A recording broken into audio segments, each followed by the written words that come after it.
Something is happening right now in retirement planning culture that nobody is talking about honestly. The $1 million milestone, the number that millions of Americans have spent decades chasing, the number we whisper about at dinner parties like it's a password to somewhere better, that number has stopped meaning what it used to mean. And the people who are arriving at it right now in 2025 and 2026 are discovering something that the brochures didn't mention. The terror doesn't go away when you hit the number. In fact, for some of us, it gets louder. My name is Linda Calloway. I spent 27 years as an HR director at a regional healthcare system. I helped people navigate transitions for a living: terminations, restructuring, retirements, career pivots. I was the person people came to when they didn't know what to do next. I was good at it. I had insight and warmth and a practical streak that served me and the people I worked with very well. And then I retired, and I had absolutely no idea what I was doing. I hit my number. I walked out with everything I had planned for, and I sat down at this kitchen table 3 years ago and felt a fear I did not have a name for. Today I want to tell you what that fear actually was and what 3 years of living it honestly has shown me. If this channel is new to you, subscribe. Every person who subscribes plants a seed that bears fruit in others. Someone in your life is sitting at their own kitchen table with their own yellow pad, and this conversation might be exactly what they need. What you believe about the $1 million milestone, what you believe about what it will feel like when you arrive, is about to be examined. Not to scare you, to free you. The phone rang on a Tuesday afternoon in early October. 3rd year of my retirement. I was in the backyard. I had planted a garden that spring with the specific intention of giving myself something to manage, something with stakes, something that would die if I ignored it. It had become my unofficial second job, and I was simultaneously proud of this and slightly embarrassed by it, because I used to manage 3,200 people, and now I was very emotionally invested in whether my hydrangeas were getting enough water. I looked at the phone. It was Priya, my former assistant, except she wasn't my assistant anymore. She was the HR director. She had my job. She had earned it, which I was genuinely glad about. She was calling from my old desk in my old office, probably looking at the same parking lot I had looked at for 12 years. She had a situation, a senior manager, a formal complaint, one of those uncomfortable human tangles where policy and personality and history all intersect in ways that make a clean answer impossible. She walked me through it carefully, the way you do when you want guidance but don't want to appear to be asking for guidance. I listened. I asked the questions I would have asked when that was my chair. I helped her think through the 3 realistic paths forward. I gave her the framing she needed to see it more clearly. She thanked me, said it was helpful, said she always appreciated my perspective. We said goodbye. I put the phone in my pocket and stood there in my garden for a long moment. She's going to be fine, I thought. She was already fine. She hadn't called because she couldn't handle it. She had called because talking it through with someone who had been in that seat made the handling easier. That was professional courtesy and nothing more. But the feeling that followed the call, I want to describe it precisely because it is connected to everything I want to say today. It was not pride, though there was a thread of that. It was not sadness, though there was a thread of that too. It was something more textured. I was useful. My experience still had value. The knowledge I had accumulated over 27 years hadn't expired. But I was outside. Priya was inside.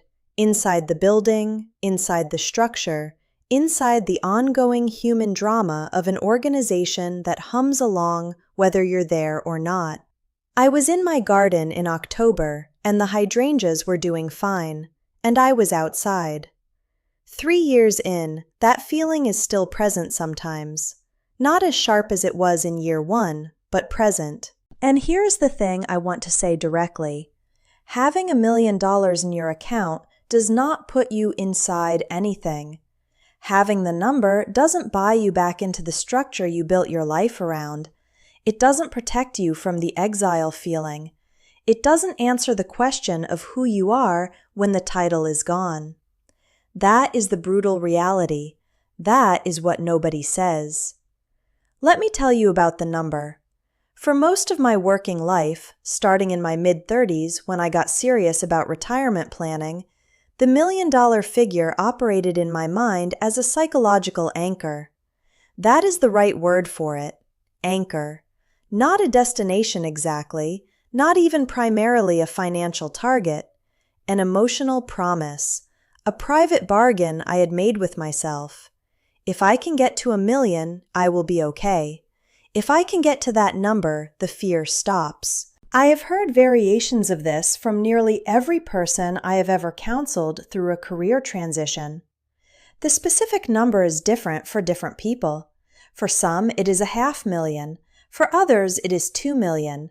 But there is almost always a number, and attached to the number is an implicit promise about what the number will deliver when it arrives. Safety, relief, permission to exhale. I reached my number. I planned carefully. I saved diligently. I made good decisions over a long time. And I arrived at retirement with what I had been told constituted financial security. Everything had worked according to plan. The terror was still there on day 1, louder if anything, because now there was no more planning to do, no more numbers to chase. The goal had been achieved and the fear hadn't noticed. It took me several months to understand what the terror was actually about, and here is what I found. It was not about the money. The money was fine, the money was there.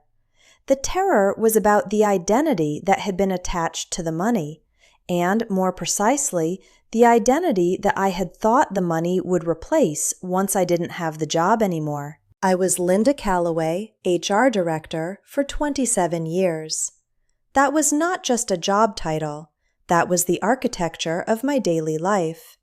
It determined when I got up, what I wore, who I talked to, what I was responsible for, what decisions I made, whose problems I carried. It determined my status in 100 small daily ways that I had stopped noticing because they were so constant. I had institutional weight, a word I have been searching for since I retired, because it captures something that doesn't have a more common name. The weight of being the person in a room who has authority. The weight of being needed in specific, recurring, high-stakes ways. The weight of consequence. That weight organized my life for 27 years. When the job ended, the weight lifted. And instead of feeling lighter, I felt untethered. There is a difference. Now I managed a household, a garden, a calendar that I could fill however I chose, which sounds like freedom, and is freedom, and which is also, in practice, genuinely disorienting in ways I had not anticipated, and that the retirement planning industry does not prepare you for. The plan had been thorough. I am not a person who does things halfway. I had projections and spreadsheets, and a financial advisor I trusted, and a detailed picture of what the first 5 years of retirement were supposed to look like. I was prepared. I had done the work. The plan lasted 11 weeks, not because the finances fell apart. The finances were fine. The plan lasted 11 weeks because it had been built for a version of me that stopped existing the day I left the building. It was a plan for Linda Calloway, HR Director, a woman with a full calendar, a team, a building to go to, a role that structured her days. It did not account for the woman who showed up after the retirement party, the woman who woke up on the third Monday with nowhere to be and no one depending on her, and an entire day yawning open like something she needed to survive rather than enjoy. I want to talk about the costs nobody calculated, because I think this is where the 2025 and 2026 retirement picture gets genuinely complicated in ways that deserve honest acknowledgement. There's the cost that everyone discusses: inflation, healthcare, the way expenses are higher in real terms than the projections suggested. Those things are real, and if you are planning right now, I want you to hear that the number that felt adequate 2 or 3 years ago may feel different when you are actually spending it, because the cost of living has moved in ways that outpaced most people's projections. That is a real and practical conversation to have with a financial advisor you trust. I am not going to give you financial advice because that is not what this channel does, and I am not qualified to do it. But I want you to hear the word honestly. It has gotten more complicated. And then there is the cost nobody calculated at all, the one that doesn't appear on any spreadsheet, that no financial advisor will put in a projection because it doesn't have a dollar value. The psychological cost of freedom. Unstructured time is expensive, not in a way that shows up on bank statements, in a way that shows up in behavior. When you have nowhere to be, you start spending in ways that are fundamentally attempts to create structure. I know this because I did it. I signed up for things. I bought things.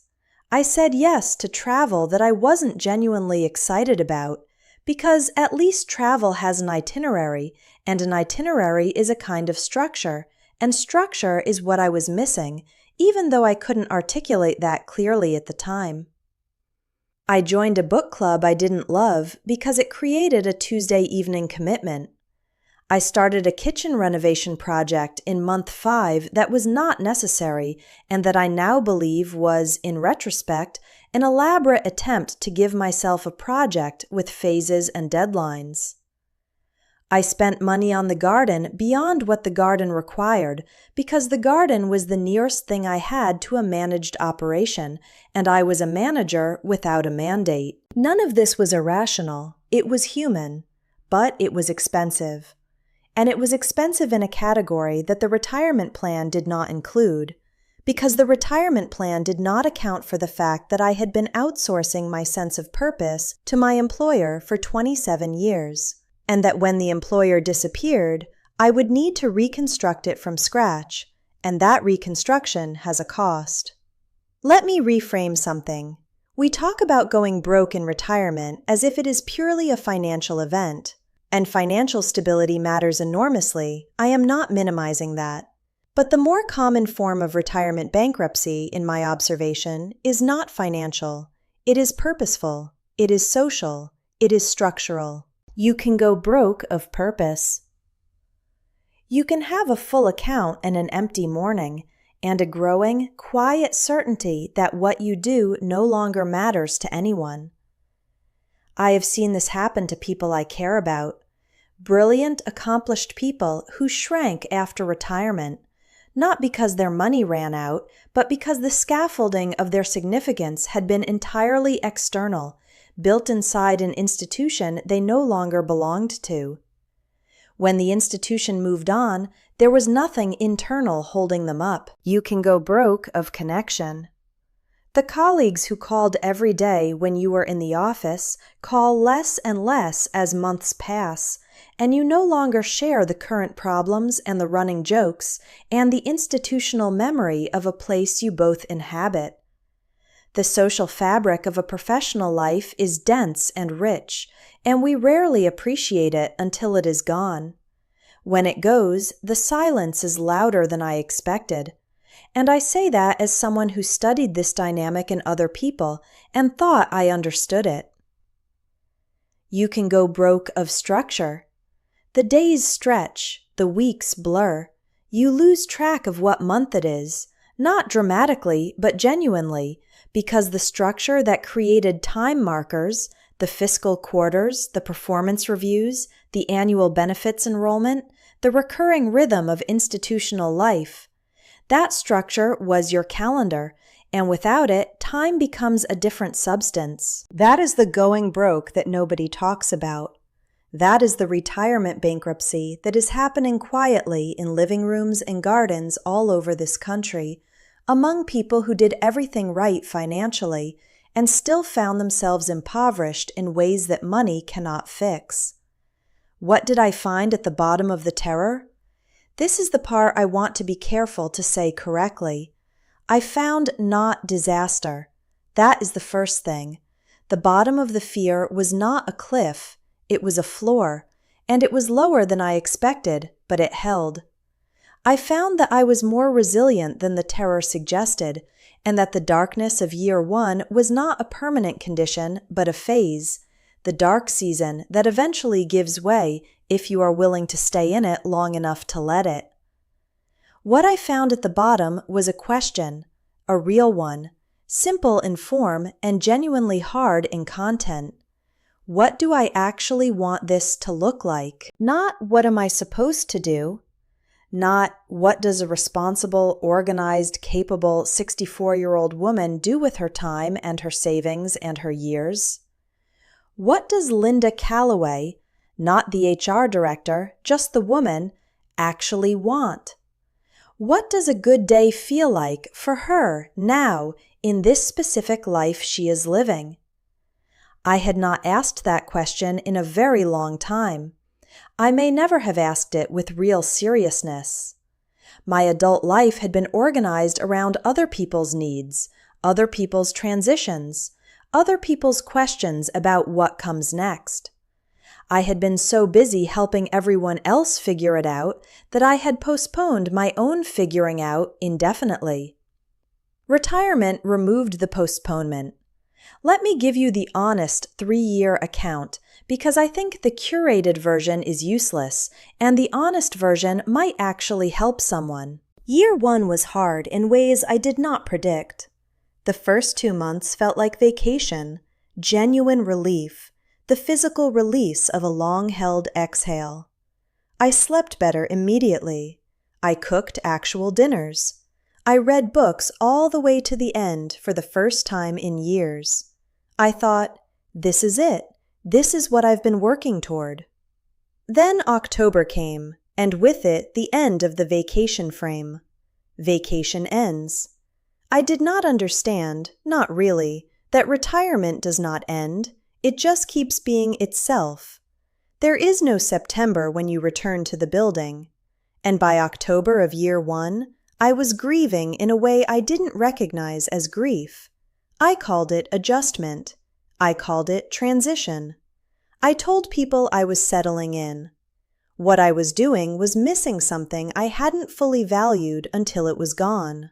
The financial anxiety intensified in year one, which surprised me because the finances were fine. What I discovered is that when you are working, you do not have the time to sit with your fears. You check the account, you make your adjustments, you go back to work. When you are retired, you have all day. And a mind that has been operating at a high level for 3 decades will find problems. If there are not enough real ones, it will generate them. Year 2 was better, measurably. I found things that provided the structure I had been missing. Chosen commitments, not institutional ones. I started doing some HR consulting, part-time and strictly on my own terms. Not for the money, though the money was real and welcome given the cost complexities I mentioned. For the feeling of still being in the conversation. For the sense that my experience had a home in the world, even after the specific building that had housed it for 27 years had moved on. I started writing. Long-form, personal writing. Nothing I intended to publish, just the practice of turning experience into language. I found that I missed articulating things carefully, and that writing gave me that without requiring me to be in an organization or carry other people's problems. I deepened relationships that had been on the back burner for 2 decades. People I had cared about but not had time for. Friends, family members, connections that the pace of full-time professional life had reduced to occasional texts and birthday messages. Retirement gave me back those people, and they are among the most valuable things I have now. Year 3, this year, feels like orientation. I would not yet call it arrival, but I know what I am now in a way that I did not in year 1. I am a woman who spent 27 years helping other people navigate transitions, and who is now, finally, navigating her own, which turns out to be the hardest and the most interesting one yet. The terror is still present sometimes. The exile feeling when Priya calls. The grief for a chapter that was real and is genuinely over. But those feelings have changed in character. They no longer feel like warnings. They feel like weather, part of the landscape of a life that is large enough to include them without being defined by them. If I could go back and sit down with my 61-year-old self, the one with the spreadsheets and the thorough plan and the 11 weeks of runway she didn't know she had, I would say a few things. I would say, the number matters and protect it carefully. And work with people who know how to help you manage it. That is real and important. Do not let anyone minimize the genuine significance of financial security in retirement. And then I would say, the number is not the story. The number is the ticket. The story is what you do once you're inside. And inside is not inside your employer's building or inside your account balance or inside the safety that the number was supposed to provide. Inside is inside your own life, the one you actually have, the one with your name on it. The question the number cannot answer is the only question worth asking. What do I actually want this to look like? I would tell her to start asking that question before she retires, to get genuinely curious about her own desires, her own values, her own version of a good morning, while there is still the structure of a job holding her up. Because it is easier to find the answer when you have time to look without the vertigo. I would tell her the terror is not a sign that something has gone wrong. The terror is the feeling that precedes everything real. And I would tell her that 3 years in, on a Tuesday in October, standing in her garden with dirt on her hands and a phone call from the woman who took her job, she will feel, alongside the exile, alongside the grief, something that might be the best version of okay she has ever known. Here is what I want to ask you, and I want you to take a real moment before you answer.